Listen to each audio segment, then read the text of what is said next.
Hi friends, today I'm going to read Library Mouse, a museum adventure, which is full of famous artwork by Daniel Kirk.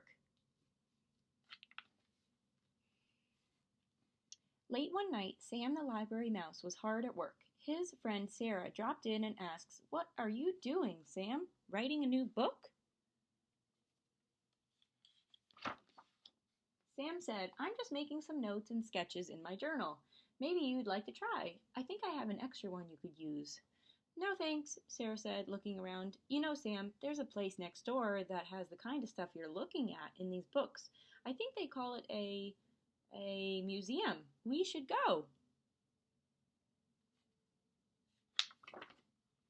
"What?" cried Sam. "There's a museum right next door?" "Sure," said Sarah. "Let's go. Come on, let's take a look. This is our chance to have some fun." Sam was nervous. He had never been outside the library before. He thought and thought about what to do. Finally, he said, "Well, all right, I'll go. I'll take my journal along. But I want you to take one too." "A journal?" Sarah exclaimed. "An explorer can't explore if she's writing in a journal. An explorer wants an adventure." "Then make an explorer's journal," replied Sam. "You can take a journal anywhere and put anything you want in it. Pictures or souvenirs of your trip. You can use it to write down your thoughts and feelings about the things that you see or the adventures that you have. A museum would be a great place to take a journal."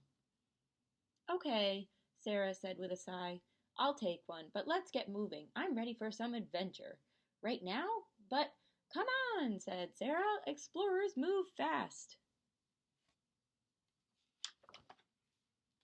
Sam hurried to fill his backpack with supplies and an extra journal for Sarah, and then the two friends crept beneath the library door and raced across the field beyond to the big building on the hill. Once inside the museum, Sarah quickly found a pretty stamp and a check room ticket.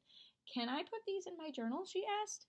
"Of course you can," Sam said, feeling very small among the giant and mysterious shadows.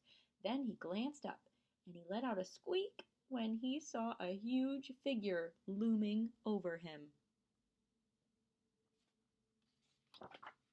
"Don't worry, Sam. It isn't real," Sarah said. Sam breathed a sigh of relief. "You're right. The sign here says that he's from ancient Greece." "But he's broken," said Sarah. "What happened to his spear and his shield and his nose?" "He's very old," Sam said. "I have an idea," Sarah said, getting out her journal. "If I draw a picture of the sculpture, I can make him good as new. Better, even, with some ears and a tail." "That's funny," Sam giggled. "Say, what's over there?" "Ah, bones," Sarah said, looking up at the gigantic saber-toothed tiger skeleton. "That's the biggest cat I've ever seen."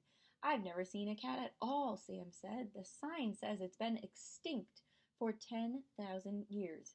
Sam's paw shook as he wrote the numbers in his journal. 10,000 years isn't nearly enough for me.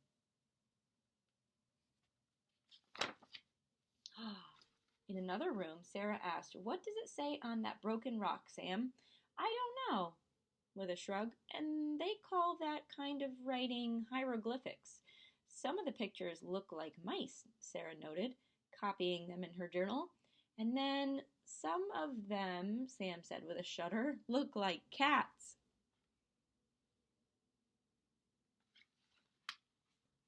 "Wow. Look, here's more stuff from ancient Egypt," Sarah said, "just like what we read about in books back at the library."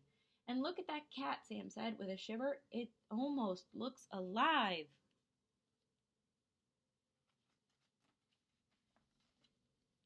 The two friends strolled from room to room.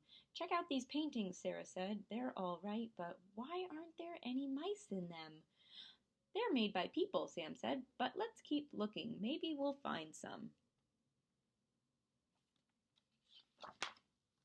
Sam and Sarah looked at antique musical instruments, old weapons, and suits of armor.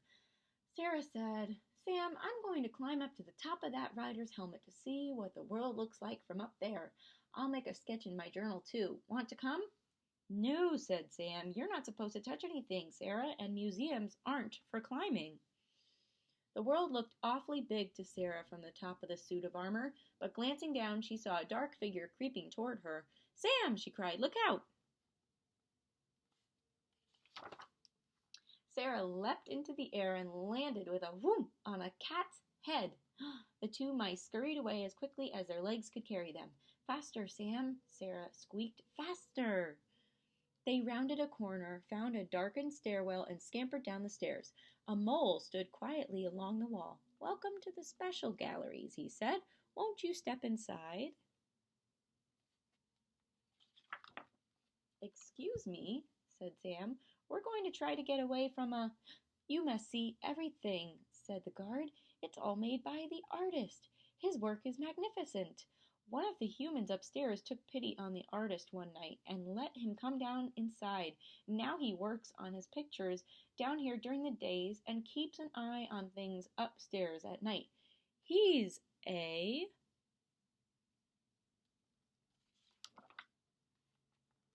"Cat!" cried Sarah. She and Sam lifted their pencils like spears and held out their journals like shields.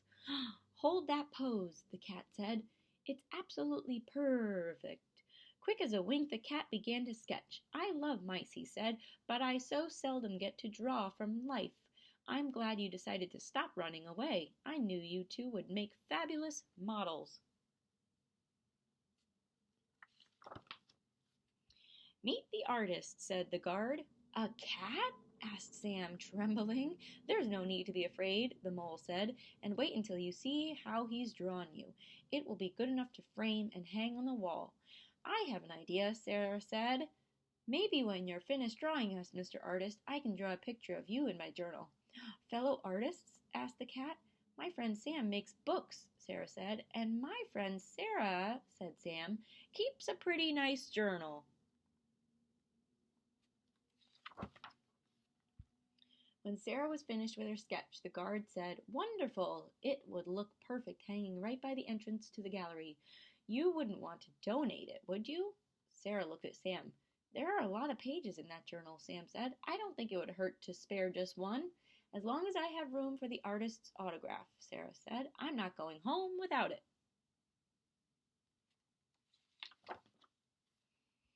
"I guess an explorer can explore while writing and drawing in a journal," Sarah said, after they had said their goodbyes to their new friends. "True," said Sam, "but an adventure is fun too. It gives you something to write about." "Where shall we go next?" Sarah asked as the sun came up behind the museum. "I'm sure you'll dream up something," Sam said with a yawn, and the two mice headed back home to the library.